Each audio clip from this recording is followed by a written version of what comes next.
When people think of the Catholic Church, they often picture a spiritual realm, a world guided solely by faith and divine purpose. But behind the ancient stone walls of the Vatican, it's politics, not piety, that often calls the shots. Inside this sacred city, powerful cardinals lobby, negotiate, compromise, and even clash in order to determine who will become the next successor to St. Peter. After all, popes and cardinals are still human. They may wield great power in this world, but before God, whether you're a pope or a layperson, all are judged the same. There's no VIP line in the afterlife for church leaders. Still, it's undeniable that the papacy holds immense influence, not just over the 1.39 billion Catholics worldwide, but over global politics and society. As the spiritual leader of one of the world's largest religions, the Pope's influence rivals that of the US, President, or even the Secretary General of the United Nations. That's why electing a pope isn't just a religious ritual. It's a moment of historic importance, where faith and politics collide. Competing forces have vied for control of the papal throne for 2,000 years.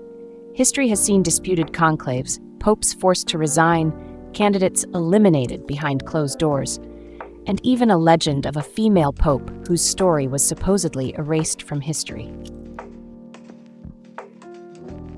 So, how does someone become pope? What really happens behind the closed doors of the papal conclave? Is the Vatican truly in full control, or are there outside forces at play? In this video, we'll step inside that mysterious world, where sacred tradition meets political intrigue. Together, we'll uncover everything from the Church's strict rules on electing a new pope to the behind-the-scenes power struggles, the shocking elections that shook history, and the key figures who changed the course of the Catholic Church forever.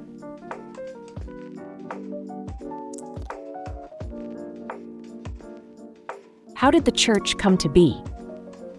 To truly understand what lies behind the walls of the Holy See, we first need to explore the origins of the Church itself and its central role in Catholic life.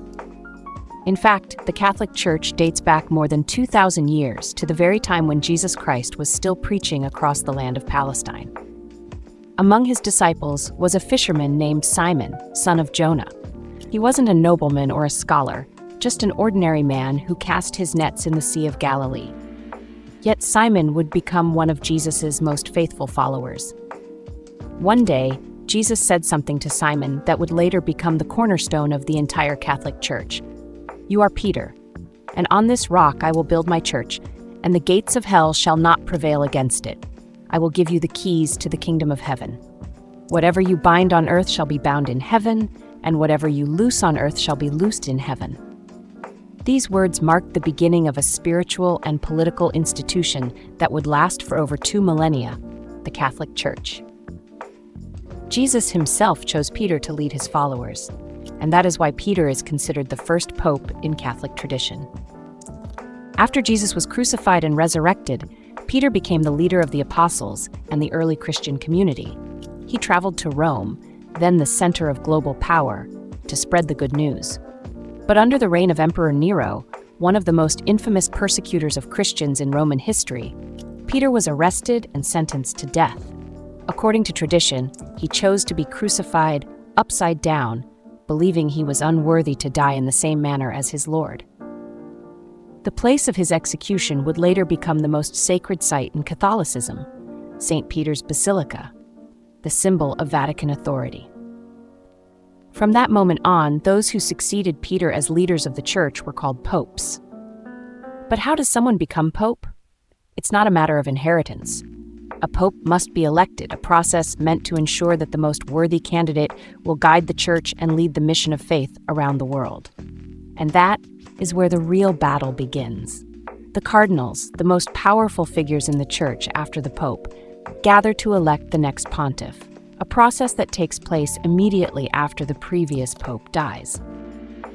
The papal election process, the conclave, the secret election of a pope. When a pope dies, or in rare cases resigns, the cardinals from around the world are summoned to a sacred place. This is where one of the most important events in the Catholic Church takes place, the election of a new supreme spiritual leader. Once the conclave begins, the doors of the Sistine Chapel are closed. All communication with the outside world is cut off. No phones, no letters, no messages in or out. Total isolation. Inside, the cardinals cast their votes in secret. A candidate must receive at least 2/3 of the votes to be elected pope. If no one reaches that threshold, the ballots are burned with special chemicals to produce black smoke, signaling to the world, still no pope. Only when white smoke rises from the chapel's chimney does the world know a new pope has been chosen. Until that moment, the voting continues. In fact, there have been conclaves in history that dragged on for 2 full years before a decision was made. Technically, any Catholic male can be elected pope. But in reality, if you're not a cardinal, your chances are virtually zero.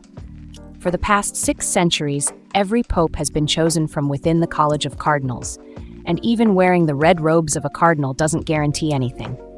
To become pope, one must have not only deep faith and personal virtue, but also political skill. Because the pope is not just a teacher of the faith. Throughout history, many popes have been brilliant strategists, master diplomats, even global power players.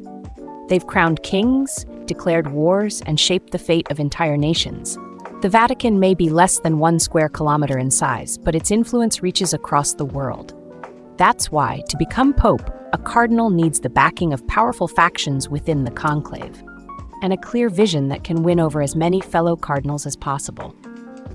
Typically, leading contenders are those who have served in key roles, like heading a major archdiocese or holding strategic offices within the Roman Curia. During the conclave, private discussions are constant.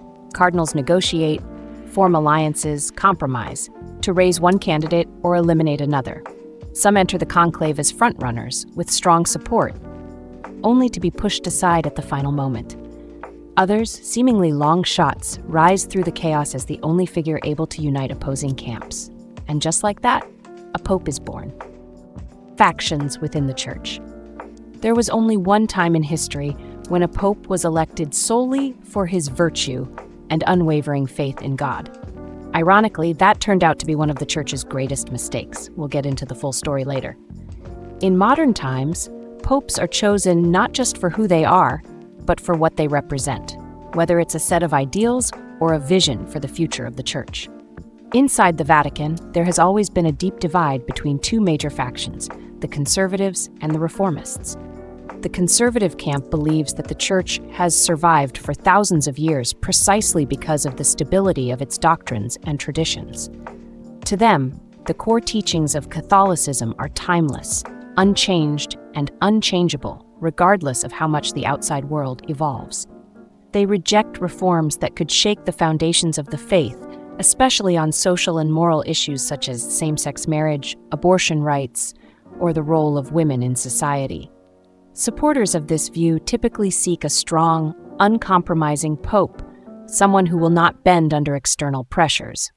One of the most outspoken leaders of the conservative faction is Cardinal Raymond Burke, former prefect of the Supreme Tribunal of the Apostolic Signatura. He has been a vocal critic of Pope Francis, especially on issues related to marriage and doctrine. Burke opposes Vatican efforts to loosen rules regarding divorced and remarried Catholics, viewing such moves as signs of weakness and doctrinal erosion. This conservative vision has dominated the Vatican for centuries. Popes like Pius IX, who declared the doctrine of papal infallibility in 1870, and Pius XII, who took a cautious stance on social change during World War II, embodied this mindset. But perhaps the most recent and prominent symbol of the conservative wing was Pope Benedict XVI. He consistently emphasized the importance of traditional doctrine and stood firmly against changes that could weaken the Church. His resignation in 2013 marked a historic turning point, one that opened the door for the rise of the reformist movement. The reformist. In contrast to the conservatives, the reformist faction believes that if the Church refuses to adapt, it will gradually lose its place in modern society. They advocate for a more transparent Catholic Church, especially in financial matters, one that is open to social progress, embraces scientific and technological advancements, and restructures itself to meet the demands of the 21st century. To reformists, the Church must stay connected to real life, particularly to the younger generation, which is increasingly drifting away from organized religion. They support a pope with a flexible mindset, someone willing to engage in dialogue with the world rather than remain locked in outdated rules and rigid traditions.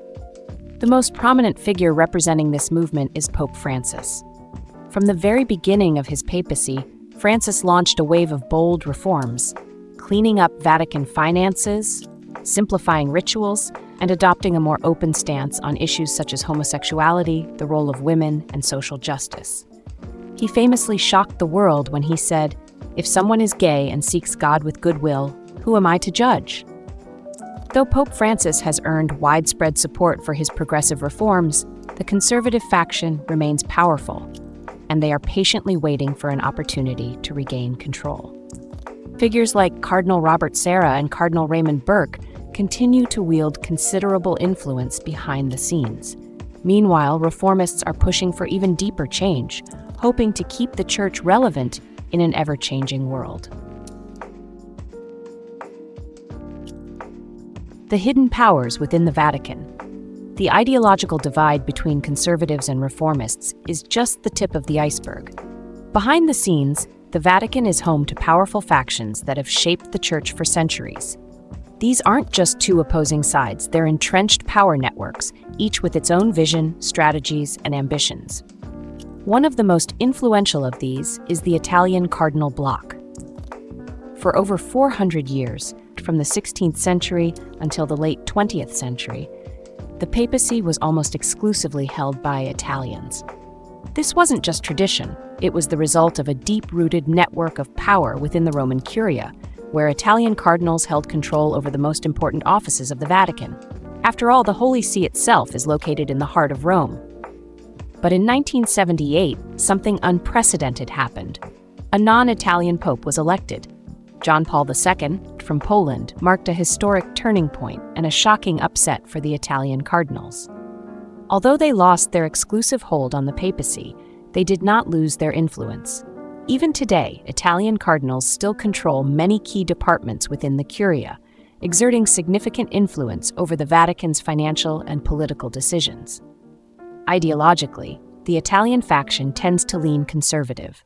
They uphold Catholic tradition, resist abrupt changes, and strive to keep the Vatican within its old familiar orbit, a strong but closed church, insulated from the outside world. The Jesuits, rebels within the Vatican.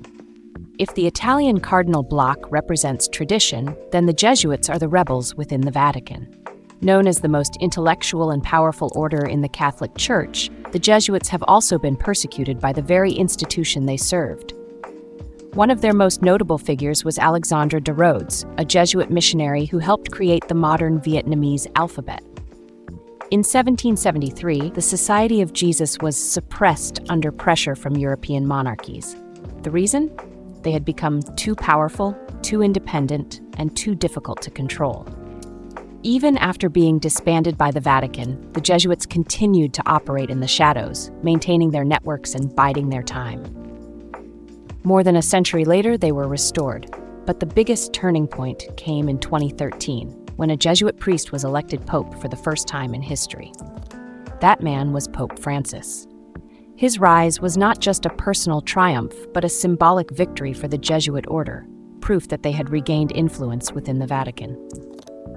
The Jesuits lean toward reform. They champion transparency, elevate the role of lay people, and are more open to modern social issues. Their mission is to modernize the Church and make Catholicism more engaged with the real world. But because of that, they have become a thorn in the side of the conservative establishment. Opus Dei, the hidden power behind the Vatican banning. If the Jesuits are seen as the reformists, then Opus Dei is the shadowy guardian of conservative tradition. Founded in 1928, Opus Dei operates quietly, discreetly, almost mysteriously. Unlike traditional religious orders, they function more like a network, with members placed in key positions across finance, politics, and even inside the Vatican itself. Rumors have long circulated that Opus Dei can influence major Vatican decisions, control financial flows, and even intervene in papal elections in ways few can imagine. Their ideology is firmly conservative. They oppose reforms that might undermine Catholic traditions, reject liberal interpretations of doctrine, and constantly work to maintain the Vatican's influence in global affairs. So what does this all mean? It means that when a new pope is elected, it's not always just the guidance of the Holy Spirit at work. It's also the result of negotiations, alliances, and sometimes long-planned strategies. An early frontrunner may suddenly fall out of favor. A previously unknown cardinal might rise to become the only name all factions can agree on, and sometimes even external powers try to tip the scales. The election of a pope is not just a sacred ritual. It's a political chess game, where every vote has the power to shape the future of the Church and the world. And when the doors of the Sistine Chapel close, all those forces, seen and unseen, compete to place their champion on the throne of St. Peter. Scandalous papal elections. When 3 popes claimed the throne. Throughout the history of the Catholic Church, some papal elections have gone smoothly, but others have shaken the very foundations of Christendom. One of the most infamous examples? The time when 3 popes claimed the throne at the same time. Let's turn back the clock to the year 1378, the beginning of one of the darkest chapters in Church history, the Western Schism. That year, after Pope Gregory XI died, the cardinals faced intense pressure from the Roman population to elect an Italian pope. So they chose Cardinal Bartolomeo Prignano, who took the name Urban VI. But instead of bringing stability, Urban's harsh leadership style and radical reforms alienated many of the cardinals. Just months later, a group of cardinals declared the election invalid, claiming they had been forced to vote under duress. They elected a rival pope, Clement VII, who set up a competing papal court in Avignon, France. From that moment, the Church was plunged into chaos. 2 popes, each with their own college of cardinals, their own courts, and even their own loyal nations. And it didn't end there. Eventually, a 3rd pope, Alexander V, emerged, making the crisis even worse. This unprecedented division lasted nearly 40 years. It wasn't until the Council of Constance, 1414 to 1418, that the schism was finally resolved. All 3 rival popes were deposed, and a new unified leader, Pope Martin V, was elected, bringing the crisis to an end. When the CIA intervened in a papal election, if the 1378 Western Schism fractured the Church for decades, then the 1958 papal conclave left behind a trail of mystery and unanswered questions that still stir debate today. In 1958, the Cold War was reaching its boiling point. Communism was spreading rapidly across Europe, and the Vatican feared that Catholicism might be pushed back in many parts of the world. Amid this political storm, Cardinal Giuseppe Siri, a staunch conservative, was seen by many as the ideal pope to stand up to the Soviet Union. And according to several sources, Siri actually secured enough vote-elected pope. But then, something unexpected happened. He was suddenly set aside. Why? What caused this dramatic reversal? Some theories suggest that the CIA and Western powers intervened behind the scenes. They allegedly feared that electing a strong, anti-communist pope could escalate East-West tensions, possibly even dragging the Vatican into a direct conflict with the USSR. The result?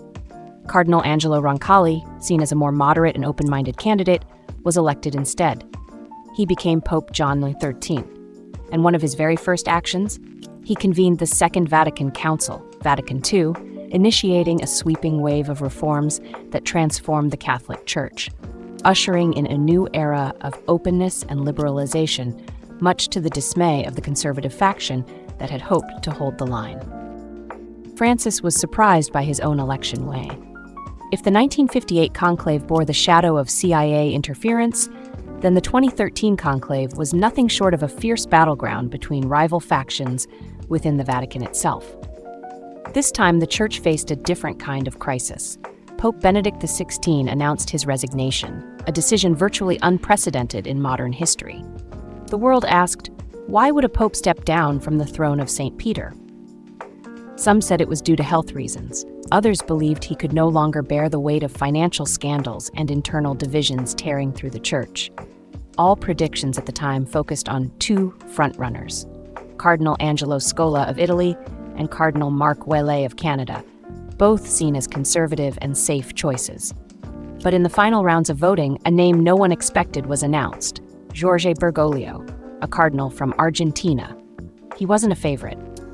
He wasn't even European, and he belonged to the Jesuit order, a religious order known for its independent spirit and reformist thinking. Yet he became Pope Francis. This wasn't just a surprise. It was a political earthquake within the Vatican. A Jesuit pope, something once unthinkable, was now the supreme leader of the Catholic Church.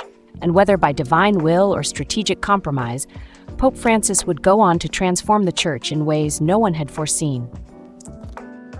The strange popes. Some popes ascended the papal throne as expected, but others shocked the entire world with their unexpected appearance. Some were forced to abdicate, some changed the course of history, and some may never have existed or were erased from history altogether.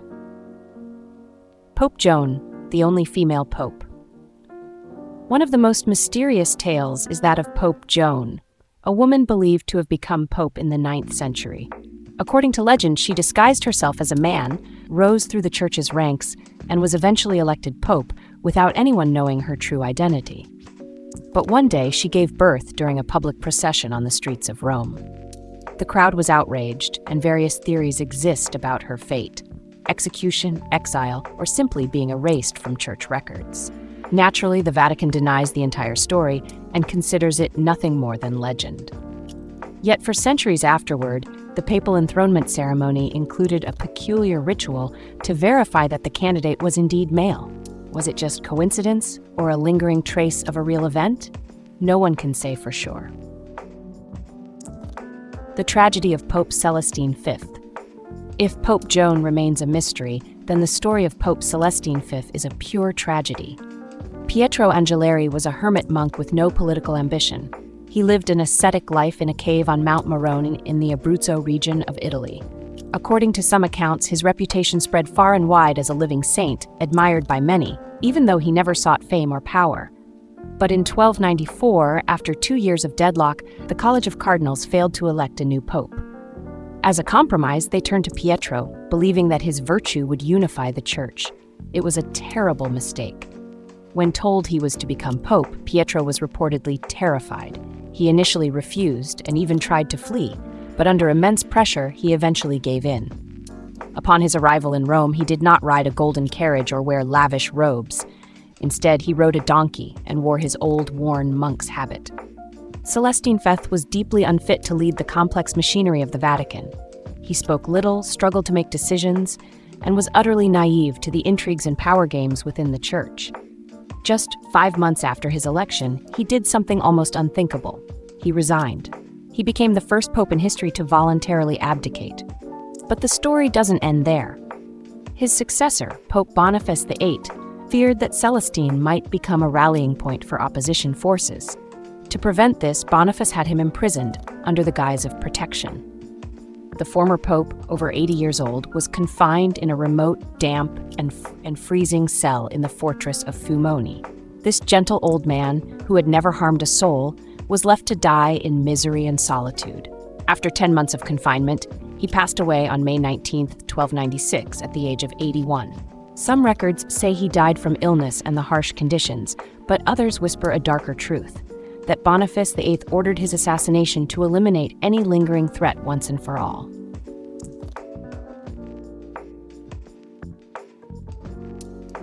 The Cadaver Synod, when a dead pope was put on trial.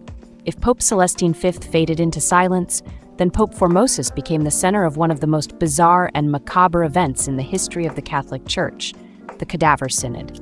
It all began in the year 896. Pope Formosus had died, leaving behind a legacy filled with controversy and powerful enemies, especially within the church hierarchy. But no one could have imagined what would happen next. Just months after his burial, his corpse was exhumed by order of his successor, Pope Stephen VI. Formosus's decaying body was dressed in papal vestments, seated on a throne, and brought to trial. Yes, a real trial, with a corpse as the accused. In this grotesque courtroom, a deacon was appointed to speak on behalf of the lifeless pope, answering questions posed by a council of cardinals. Formosus was charged with unlawfully claiming the papacy and violating canon law. The trial ended in condemnation.